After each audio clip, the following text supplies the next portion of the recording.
Est-ce vrai que les jeunes ne sont plus motivés? C'est une croyance que je remarque qui est assez ancrée chez beaucoup de chefs d'entreprise par rapport à ce cliché, moi j'appelle ça un cliché, au niveau du conflit générationnel. Est-ce qu'il y a réellement conflit générationnel? C'est ce dont je vais vous expliquer dans cette vidéo numéro 45 de mon défi 365 jours. Bonjour, je m'appelle Karine Deville, je suis experte en puzzle d'équipe, c'est-à-dire que j'accompagne des chefs d'entreprise qui veulent se bâtir une équipe autonome, c'est-à-dire une équipe qui sait travailler sans eux et ça leur permet de pouvoir être beaucoup plus serein, de pouvoir se libérer de son équipe et de pouvoir être focus sur sa zone de génie. Et cerise sur le gâteau, d'avoir une croissance à 2 chiffres au bout d'un an. Alors, je vais revenir aujourd'hui sur cette croyance que c'est très difficile de trouver à l'heure actuelle des jeunes motivés. Pourquoi vous faites une fixette sur les jeunes? Pourquoi est-ce que vous séparez les jeunes des plus anciens, de ceux qui ont déjà 40, 45 ans ou même 60 ans? Pourquoi est-ce qu'on doit faire des catégories comme ça? Ça, c'est la première question. La deuxième question que j'aimerais bien vous poser, c'est est-ce que vous avez vu suffisamment de jeunes, comme vous dites, pour pouvoir se dire qu'ils sont quasi tous comme ça, que c'est vraiment générationnel, que ici, au XXIe siècle, c'est comme ça. C'est comme ça, ça a changé. Qu'est-ce qui peut vous dire que ça a réellement changé? Ça, c'est les deux questions auxquelles j'aimerais bien vous répondiez. Parce que ce que je remarque, c'est que il y a très peu de conflits générationnels. C'est beaucoup plus un conflit de relations. Je m'explique. Le conflit générationnel, c'est je ne me retrouve pas finalement dans les valeurs qu'il porte.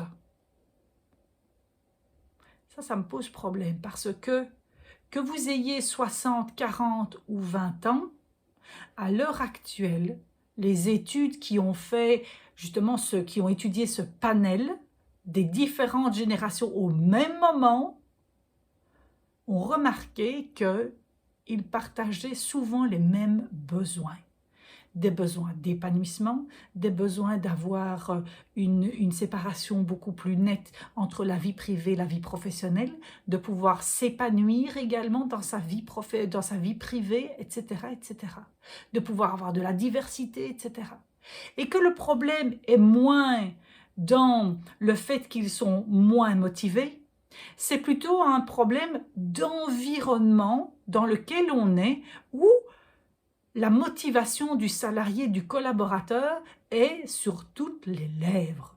Lorsque vous regardez des magazines qui sont orientés ou des parties de magazines qui sont orientés RH Management, on n'arrête pas de parler de motivation. Alors vous vous remettez peut-être, vous, à quand vous étiez jeune et que vous vous trouviez motivé. Demandez-vous un peu ce que pensait la personne qui avait votre âge à l'époque. Elle pensait que vous étiez motivé.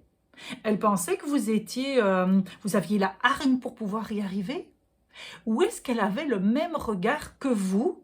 C'est-à-dire qu'elle se disait, ah oui, la jeunesse qui arrive maintenant, qu'est-ce que c'est? Ce n'est plus de mon temps. Ce n'est plus comme de mon temps. Et moi, ça me rappelle quand je prenais le bus.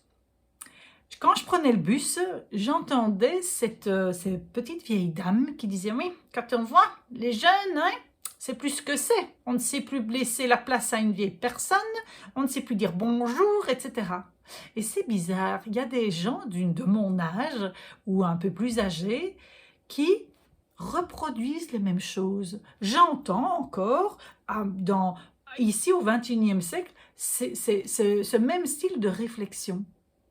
Et je me dis, mais finalement, est-ce que ce n'est pas chaque âge qui développe certaines croyances, certaines pensées, certains jugements par rapport à des plus jeunes ou à des plus âgés? Et donc là, je vous inviterai alors à aller creuser du côté de vos jugements, de vos interprétations. Est-ce que c'est vraiment un fait ou est-ce que c'est plutôt une interprétation, une comparaison que vous faites par rapport à d'autres choses? Voilà, ce que je voulais vous apporter aujourd'hui, c'était de pouvoir vous apporter cette réflexion au niveau de cette croyance « les jeunes ne sont plus motivés » et de pouvoir commencer à sortir de croyances qui vont vous limiter dans la croissance de votre entreprise et dans les relations épanouissantes, stimulantes, énergisantes que vous pourriez avoir avec vos collaborateurs.